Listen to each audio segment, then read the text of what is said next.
Hi, I'm Kelly B. Welcome to my YouTube channel, Running on Empty, where my gas tank is always half full, or as you may have guessed, running on fumes.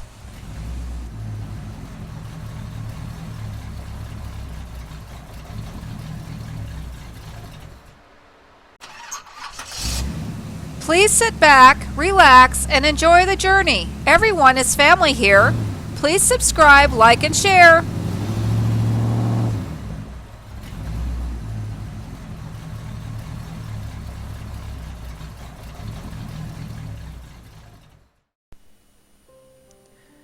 A mother's journey through life can be amazing, but challenging at times. She must maintain her pack and make sure that all members of the family are doing well and growing to reach their greatest potential.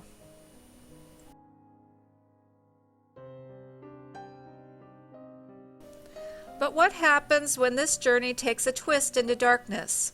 She may continue to try to maintain her pack in the same fashion that she always did, but finds that the skills that she typically used no longer work.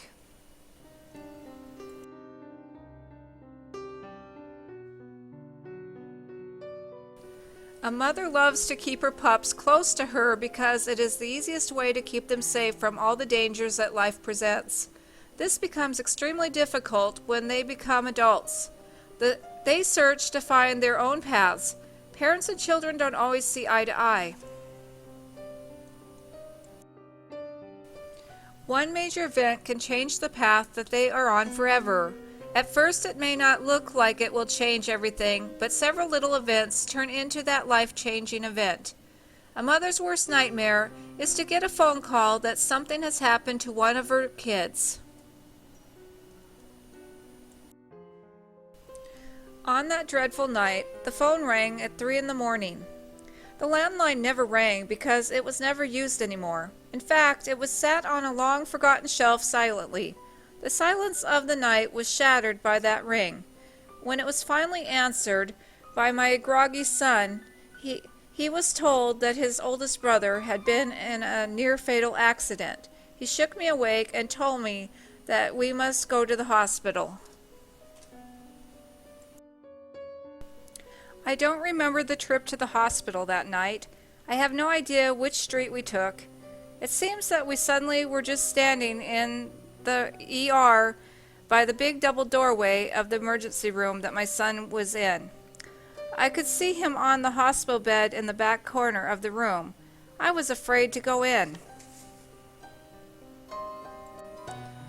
I took a few steps into the room and glanced at the table with bloody gauze on it, then glanced at him.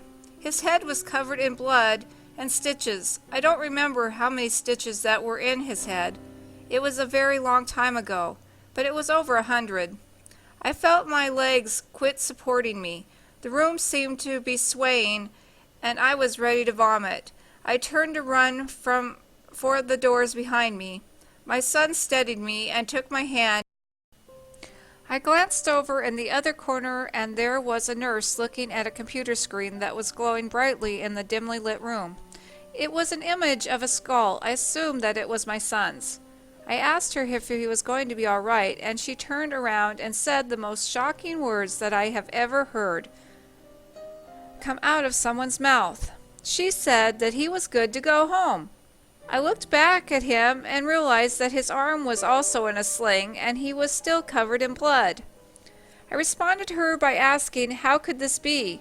Apparently he had passed whatever criteria that they use when you have no insurance. I then said that he was covered in blood, and she said she had done the best that she could, and he could return if he got worse.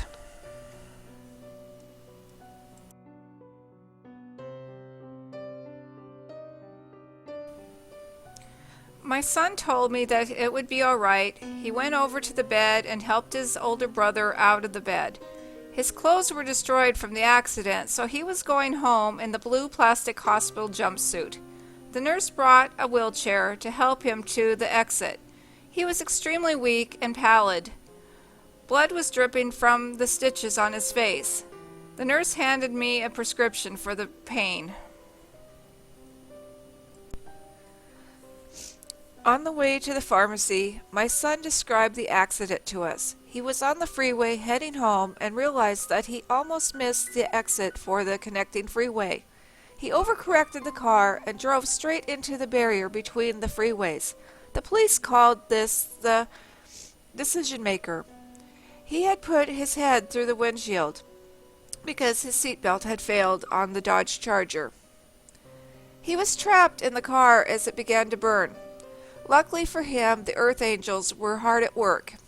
2 motorists stopped to help him. They had managed to get him free from the burning wreckage. I hope that they will see this video someday so they know how much I appreciate them saving him that night. The emergency crew arrived. They decided to send him to the trauma unit on the helicopter.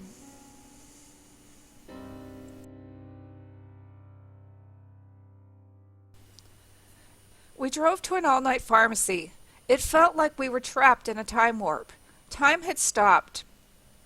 My son insisted on going in with us to get his prescriptions. I advised him to stay in the van.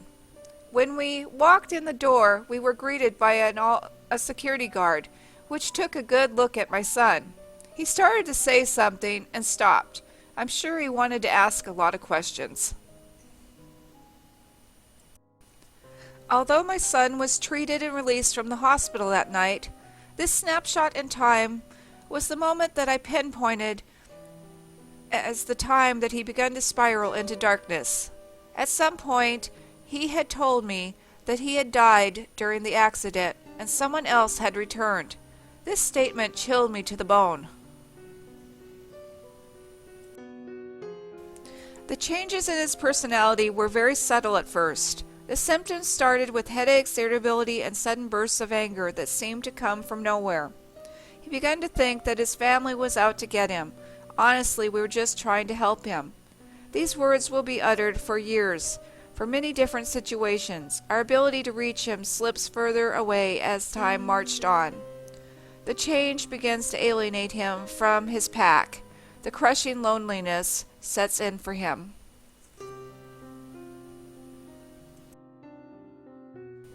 He never returned to the doctor that was suggested to him to get his stitches removed or follow up with the brain trauma. In fact, he removed the stitches himself with the help of his brother. I tried to get him to go back, but he refused. He was angry at the hospital for releasing him. At this point, it makes a parent feel helpless because they are not in charge. They're only a guide. Eventually, he would get on an airplane and go back to Montana. Unfortunately, there was no way of knowing how much damage had been done. We didn't know that his life would be consumed by paranoia, mood swings, depression, anger, and seizures.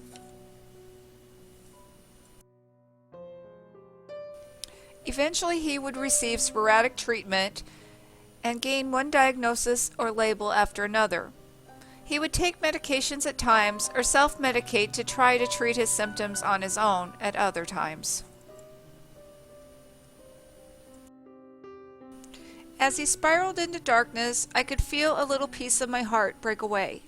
Each event that he experienced pulled him further away from his pack.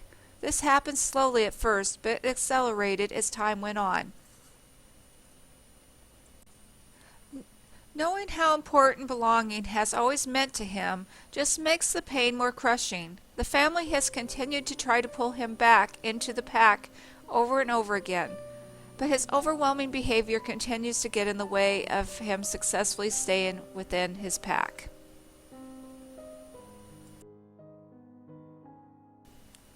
I know that he is alone out there and feels betrayed.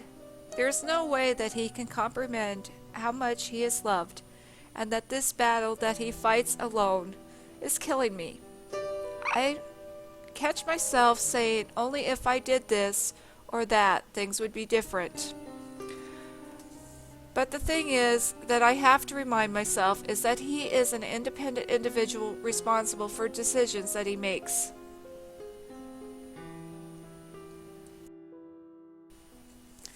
It hurts not to be able to help your child in a way that only a parent can understand.